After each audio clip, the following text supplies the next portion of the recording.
우리가 화물업을 시작을 하는 이유는 돈 벌려고 하는 거지 남의 회사 좋으라고 일하는 건 아니잖아요.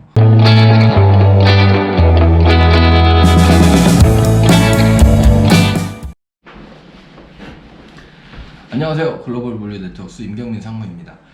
제가 이전 영상에서 악덕 회사를 들어갔을 때 70% 정도는 매출이 안 나온다.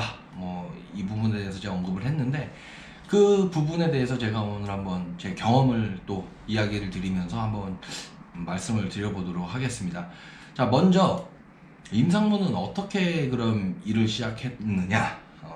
저는 사실 운전으로 계속 먹고 살던 사람이었어요. 근데 뭐 사업을 했었을 때도 차가 꼭 필요한 그런 업종이었고, 근데 제가 차를 직접 구입을 해서 지입으로 시작하는 거는 2015년도가 그때가 처음이었습니다.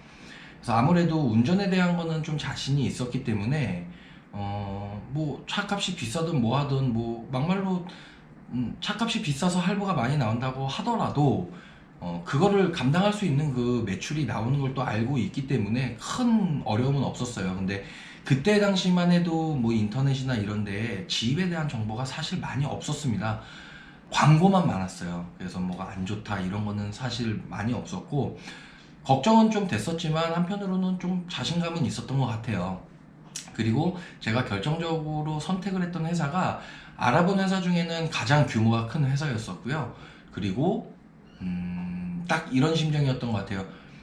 굶어 죽지는 않겠구나. 약간 이런. 왜냐면 저도 어차피 현금이 없던 사람이어서 올 100% 할부로 진행을 했었고, 근데 이런 그 정도 매출에 이렇게 할부 빼고 못 빼고 못 빼면은 이 정도 수익은 가져갈 거고, 그리고 또 저는 중요한 게 어차피 그냥 이 직업을 마지막으로 생각을 하자, 그냥 그런 심정에 할부 갚기 전까지는 돈 번다는 생각보다는 그냥 먹고만 살고, 할부 끝났을 때 그 할부 값이 이제 내 수익이 됐을 때 한번 그때까지 잘 달려보자 라는 심정으로 생각을 했었습니다. 시작을 했었습니다.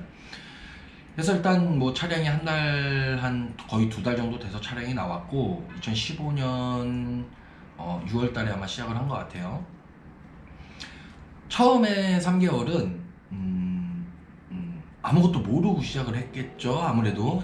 자, 그러다가 6개월이 되고 이제 그 이상이 되는 시점부터 다른 차주분들하고 자꾸 대화를 하게 될 수밖에 없어요. 센터에 들어가면은 이제 나 말고 이제 다른 차주분들하고 커피도 마시고 뭐 잡담도 하고 하는데, 이제 알면 알수록 약간 내 운송료에 대한 이제 의심이 딱 들기 시작한 거예요. 왜냐면 저 사람하고 나하고 똑같은 거리를 이동을 했는데 회사에서 잘라먹는구나 이놈들이.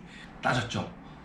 따졌는데 모르겠습니다. 철저하게 저한테 이제 감추고 해서 제가 모를 수도 있는데, 사실 뭐 계산서나 뭐 하불표 뭐 거래 내역서 그런 걸 보면 칼질을 한 그런 정황은 없더라고요. 왜 이럴까라고 생각을 했을 때 LG전자 일을 좀 많이 했었는데, LG전자 남양주 센터에서 이제 자주 마주치시는 이제 사장님이 계셨어요. 처음에는 그냥 대화도 없이 그냥 지내다가 한 6개월 정도 되니까 이제 안면도 트고 하는데 이제 물어보더라고요, 저한테. 자네는 이거 뭐 얼마에 올라오는 거야? 딱 이렇게 물어보길래, 예, 저는 뭐 37만 2천 원, 뭐 그때 당시엔 그랬으니까 37만 얼마입니다. 그랬더니 그러고 말더라고요. 그래서 사장님은 얼마 정도 받으시는데요? 그랬더니 그런 거 말하면 안 된다고. 나는 얘기를 했는데 그분은 얘기를 안 해주시더라고요. 자, 그분은 이제 LG전자에서 직접 물량을 받는 업체에 소속된 분이셨고, 알고 보니까 저는 이제 예를 들자면 LG에서 밑에다가 뭐 밑에 회사에다 주고, 그 회사가 또 밑에 회사에다 주고, 이 회사가 제가 다니던 회사한테 물량을 주는 그런 구조였는데, 결론은 5만 원 정도 차이가 나더라고요. 5만 원. 그래서 그때 왠지 모르는 이제 그때부터는 자괴감이 이제 들기 시작을 했는데, 결국은 내가 선택을 했기 때문에 남을 탓할 수는 없는 거죠. 그러다 보니까 그렇게 이제 버틴 거예요. 그래서 이게 수수료를 이제 적어도 3번은 거치다 보니까, 오더 하나가 나한테 오는 데까지 이제 세 번이 거치다 보니까 수수료가 7%, 7%, 7%만 해도 21%라는 수수료를 내가 내는 거죠. 뭐 실질적으로는 제가 그렇게 내는 건 아니지만 그분하고 비교를 했을 때는 뭐 너무 자괴감이 들 수밖에 없는 거죠. 똑같이 일하는데 똑같은 기름 쓰는 거고. 그렇게 해서 이제 그런 구조를 알고 어쨌든 시작을 했으니까 이제 그렇다고 해서 그만둘 수는 없잖아요. 그래서 이미 이제 동료들은 이제 그런 구조에 대해서 다 알고 있었고 맨날 이제 서로 회사 욕하기 바쁘게 막 그렇게 일을 했었습니다. 근데 제가 처음 들어갈 때까지만 해도 당시에 차가 23대 정도밖에 없었어요. 1년 정도 지났을 무렵부터는 차가 갑자기 100대로 막 늘어나더라고요. 6개월에 막 60대, 또 6개월 지나니까 100대, 뭐 120대 이렇게 늘어났는데, 자, 여러분이 여기서 알아야 될 게 뭐냐면, 제가 항상 원청사 얘기하는 이유가 바로 여기에 있는 거예요. 제가 겪어봤기 때문에 우리가 화물업을 시작을 하는 이유는 돈 벌려고 하는 거지 남의 회사 좋으라고 일하는 건 아니잖아요. 사실 그렇습니다. 뭐 차를 비싸게 사고 뭐 영업비용을 많이 주고 하더라도 아니 내가 일을 할 때 정말 잘 벌고 이제 끝까지 유지할 수 있겠다라는 확신만 있으면 그런 비용 아깝다는 생각은 안 들거든요. 하지만 그런 구조에 일하는데 내가 굳이 왜 여기다가 이런 돈까지 지불하면서 시작을 했나. 뭐 집에다가는 또 얘기도 못하죠. 자존심이 상하니까. 제가 선택을 잘못한 거니까.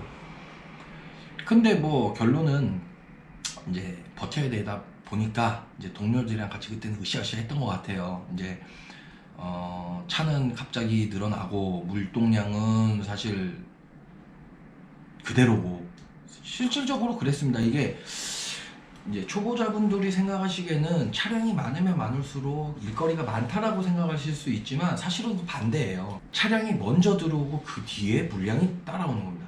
이게 반대가 되는 거예요. 그럼 일하는 사람 입장에서는 그 물량이 채워지기 전까지는 힘들 수밖에 없는 거예요. 내가 못 받는 사람이 될 수도 있잖아요.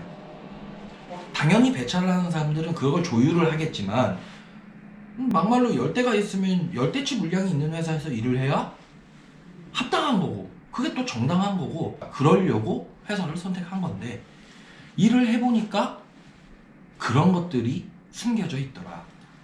그래서 뭐 처음에는 동료들하고 으쌰으쌰 하면서 버티다가 결국은 뭐 거기서 솔직히 그냥 잘못되는 동료도 있었고 이제 나가서 나는 콜발이 해야겠다 이건 답이 없다 이런 분들도 있었고 뭐 지금 할부 다 갚은 뭐 동료도 있긴 하지만 이게 100% 만족할 수는 없어도 대부분의 차주들은 이게 당연히 만족이 돼야 되는 거예요. 회사를 믿고 선택을 했잖아요. 회사를 믿고. 근데 해보니까 이게 아니야. 그걸 하소연을 해봤자 구조가 그렇기 때문에 어쩔 수가 없어. 그리고 제가 또 어느 정도로 열악했었냐면요. 저만 그런 게 아니라 그 회사에 있던 사람들이 한동안은 금요일날 내가 위에 있어서 경남 쪽으로 배차를 받는다 그러면 다들 첫 번째로 했던 말이 야 이거 내일 올라올 수 있을까? 이거였어요. 말이 안 되는 거죠. 근데 그걸 버틴 거예요. 그러면은 예를 들어서 100명 중에 그렇게 해서 버틸 수 있는 분들이 과연 몇 명이 될까요? 물론 그런 건 있습니다.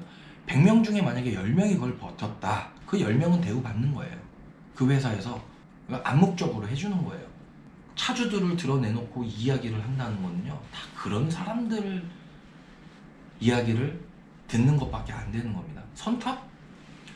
그런 분들한테 부탁해서 선탑 태우면 좋은 말만 하지 나쁜 말 할 이유가 있을까요? 없는 거예요. 자, 이런 것에 가장 현혹되기 좋은 겁니다. 결론은 새로운 차가 들어오니까 나는 뒤로 밀리는 겁니다.